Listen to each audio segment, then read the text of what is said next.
Halo semuanya, perkenalkan nama saya Esra Klerado dari Prodi Psikologi Kristen dengan NIM 20520250041 kelas A semester 2.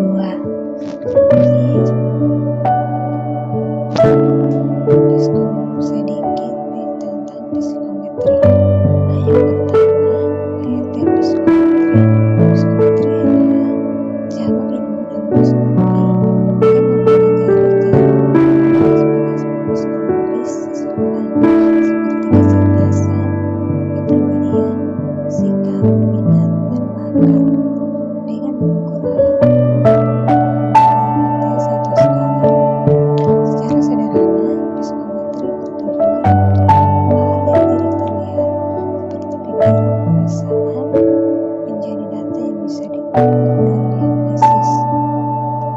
Dan yang kedua adalah tujuan psikometri. Psikometri bertujuan untuk mengukur aspek psikologi seperti kecerdasan, kepribadian, sikap, minat, dan bakat seseorang. Dan yang kedua, mendapat data yang objektif agar penilaian tidak berdasarkan perkiraan tetapi berdasarkan hasil tes yang jelas. Yang ketiga, membantu pengambilan keputusan, misalnya dalam pendidikan atau penjurusan, pekerjaan atau rekrutmen atau konseling. Yang keempat, mengetahui perbedaan individu untuk memahami keunikan setiap orang. Yang ketiga, prinsip-prinsip psikometri. Yang pertama, ada validitas atau ketepatan. Tes harus benar-benar mengukur apa yang seharusnya diukur. Tes kecerdasan harus mengukur kecerdasan, bukan kredibilitas atau keandalan. Hasil tes harus konsisten jika dilakukan kali dalam kondisi yang sama. Yang ketiga, objektivitas. Penilaian harus bebas dari pengaruh subjektif penilai sehingga hasil adil. Yang keempat, standarisasi. Tes harus memiliki aturan yang jelas dan sama untuk semua orang. Cara kerjaan buat penilaian. Yang kelima, ada norma. Hasil tes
spesifik atau kemampuan khusus seseorang di bidang tertentu, seperti mekanik, numerik, atau verbal.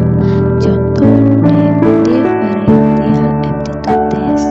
Yang ketiga, tes kepribadian, personality test, mengukur karakteristik emosi, motivasi, hubungan interpersonal, dan sikap dalam berkehidupan. Yang pertama, objektif berupa kuis sonder dengan pilihan jawaban.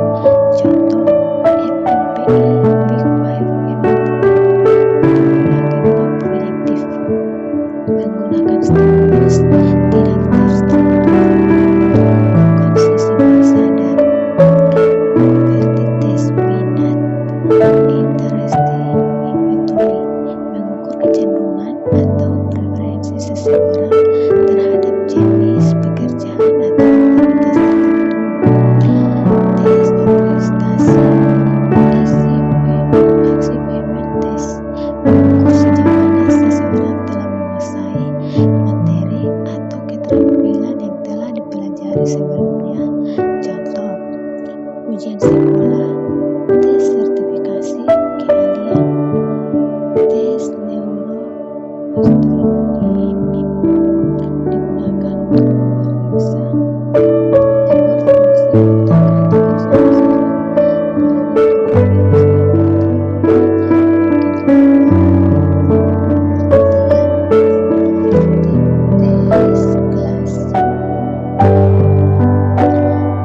seseorang tes klasik classical test teori.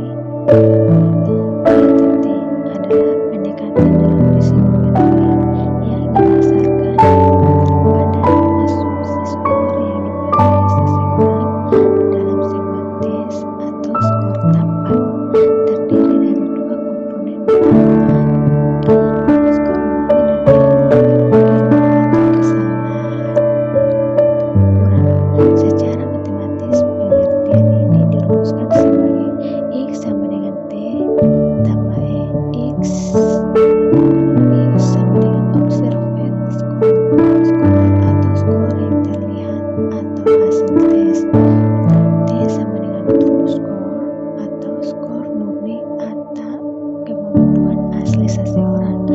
E sama dengan error, faktor pengganggu seperti kondisi fisik, lingkungan, atau kesalahan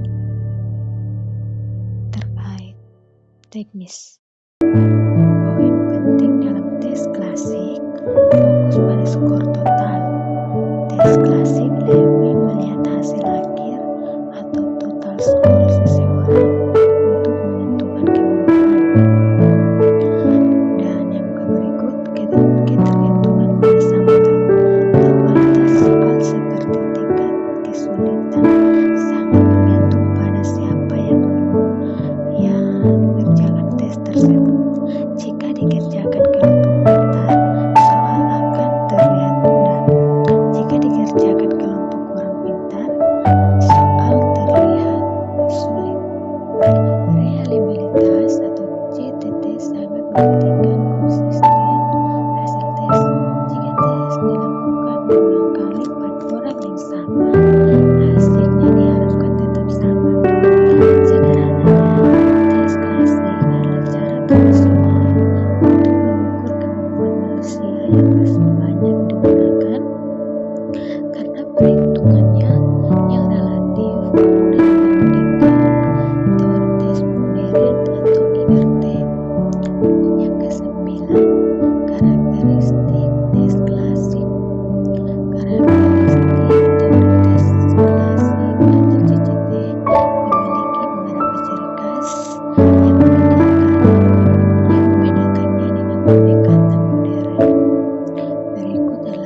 kesukaran P-value, dan korelasi poin biseral untuk daya beda.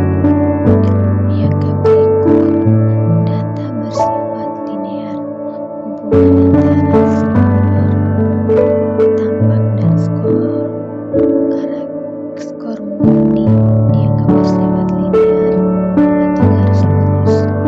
Karakteristik ini membuat tes klasik mudah dihitung secara manual atau dengan software sederhana, namun kurang fleksibel dibandingkan tes modern.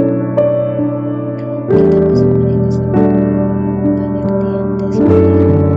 Tes modern atau yang lebih dikenal sebagai item response theory atau IRT. Teori respon modern adalah pendekatan pengukuran psikometri yang berfokus pada hubungan antara kemampuan individu latent ray dengan karakteristik setiap butir soal.